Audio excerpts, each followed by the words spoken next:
is up, everyone? HelterSeltzer here, EC Sonic, coming at you with Deathmatch on Animus Core at night. As I change my ability set, of course, you probably see that I am in a lobby full of prestige. I was gonna say full of prestige, motherfuckers, but oh boy. I'm still trying to get the hang of this commentary thing, but my first target is right there. I get a hidden off of him. No pursuers. Oh wait, the contract system put me as a target for somebody that is like 3 feet away from me. Thanks, Deathmatch. Cheers. I actually have a hard cider apple beer in my hand, so I say cheers to that in preparation for the new year. I'm sure everyone's having a great time in the New Year's. And sure, everyone's shooting each other, having a parlay or whatever. As I die, because I did not know my pursuer was there. See, now, as you see, that bear is active for the first, like, what, minute or two in this game. But apparently he's actually been active for a couple of games as well. I've been in the same lobby for 2 games. And I don't know, I've used disguise. Fuck your knives, by the way. Contested kill. Yeah. Your knife didn't work there. But anyway, the point that I'm trying to get at is that I've used disguise and decoy for a couple games, tried poison or bodyguard or whatever. But these guys have been using pretty much the predictable sets for deathmatch: gun, smoke. So I have a pretty good handling on how they're gonna act and how they're gonna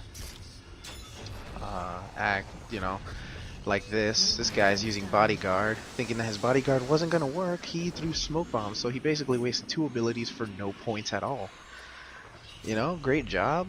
That's all I'm gonna say. Although I do make a mistake as I get him as a target again. I thought he was a pursuer of mine, and I was about to hang off the ledge, but too late. He stunned me. I got poached. I'm just disappointed and embarrassed. And that's when that bear is AFK, and I was suspicious of that. Independent, by the way. You know, good moves. La-di-da. Suspicious, but I should have just gone with my instincts and at least tried to punch her. But I'm here just fumbling around like an idiot, just not doing anything, and I get poached anyway. Contract lost. But yeah, I think this match is a result of adapting to what you have. Like, I could use Animus Shield, but most of the time Animus Shield doesn't work for me, because every time I go with Animus Shield, I don't need it, and every time I don't have Animus Shield, I freaking need it. So then I just decided to go with Tripwire and Firecrackers to destroy this guy's bodyguard, and this idiot thinking that I was gonna go for his stupid smoke bomb. I predicted that, and I got a nice grab kill off of it after he killed a civilian. Watch that back and see how predictable it was for me to dodge his smoke and stuff. You know, smoke is not a problem. You just have to outsmart the guy that uses smoke.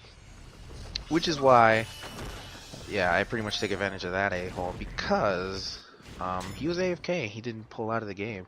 He was active and, you know, competing and everything, but he just decided to be away from the freaking controller.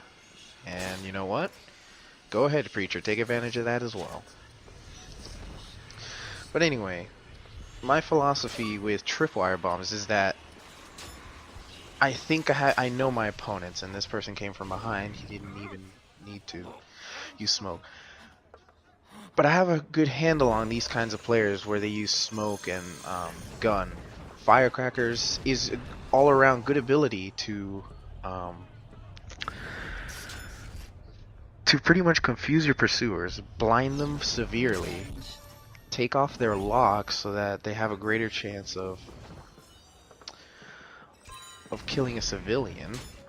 Because when it comes to prestige players, especially when they're trying to knife stun you, they depend on the lock to knife stun you. So I mean, firecrackers can work. That's one use for it. Tripwire bombs, so you can surprise your pursuers and make a trap. You know, you can think ahead of what they're gonna do, or set up a tripwire where you think most people are gonna run into. Like in this, for example, Animus Core. If you look to this path where the preacher is going, that's mostly where people are coming from, or going to, or walking around to. They barely go underground. They're always on the top, right there by the stairs, where the blend groups are, and that's where mostly people are. So tripwire bomb is good. Yeah, there he goes again. But tripwire bomb is good when you're thinking ahead and outsmarting your opponents. And this was dumb because I thought he was gonna come at me, but my pursuer killed me anyways. Which we've been butting heads the whole match, and I should, like, thinking back on this video, I should have I made so many mistakes where I gave that polar bear man so many points. Like right there, I didn't think he was going to rush stun me, and the camera kind of jittered because I was right next to the walls, and he uses gun, thinking he's a badass, gun-toting badass. I don't know, man. There are times when you don't need gun. I mean, it's totally not necessary. And thank you for that nice stun.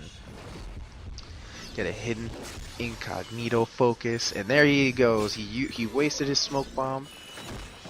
I capitalized on it by knife stunning him, and he pretty much loses at least two kill counts. You know, he gets stunned, one part of his streak is gone, and then he gets killed, and I have no idea how I got that, but hey, I'm taking it. Firecrackers is really good, especially when people are dependent on their locks.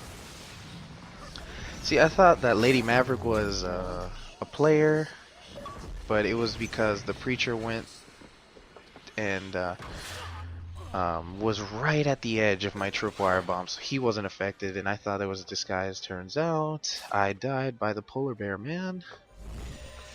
And I was pissed off. I think I gave him extreme variety. I gave him upgraded variety or extreme variety, which gave him so many points, and I was just so upset with myself. Here he comes the rush stunning again. I'm not gonna fall for that because the game kind of magnetized me towards that X prompt, and yeah, I just get shot. Nothing cool about that. I couldn't do anything about it. So as you see, I'm in second place. I'm pretty determined to actually win this, because, you know, I want to show that I can freaking play against prestige players that think that gun in deathmatch is awesome, which I'm only saying that because I'm biased. You don't really need the gun if you can't. I don't know, if you just can't. Oh wow, that was pretty bad. Yeah, I didn't have the lock on that person, so I don't know, if you just can't approach your targets effectively, and then you know, that makes you feel like you have to use gun. Whatever. But I see he's my pursuer there, and this is actually a good example of tripwire bomb. I'm over here, camping out here, because I know I didn't want to get aerialed, and this is when the tripwire bomb comes in handy. Set up a trap, stun your pursuer, boom, you got him. And there he goes with the bear, that's AFK. I try to take advantage of that, really, because he's there. And he wastes his smoke bomb, polar bear man. Silly polar bear man. But, I mean, I guess my point of this video is try something different instead of, you know, if you're losing in some of the games, go for bodyguard and decoy, or, you know, like, just adapt to the situation, adapt to what your lobbies have. And it's funny because when I do that in these kinds of lobbies, I beat them pretty much. All of them actually just leave after this game because I guess, I don't know, they lost and they can't take the loss. I guess they don't want their Abstergo score, which I hate that. Stop worrying about your Abstergo scores. Because it's really inconsistent, and it's really dumb. I'm just saying, you shouldn't be stressing over something really dumb, unless you're going for the relics, Mr. Perfectionist, but either way. So here's a commentary. Here's to a new year with my apple beer. Cheers, everyone, and have a good 2013, everybody. See you later.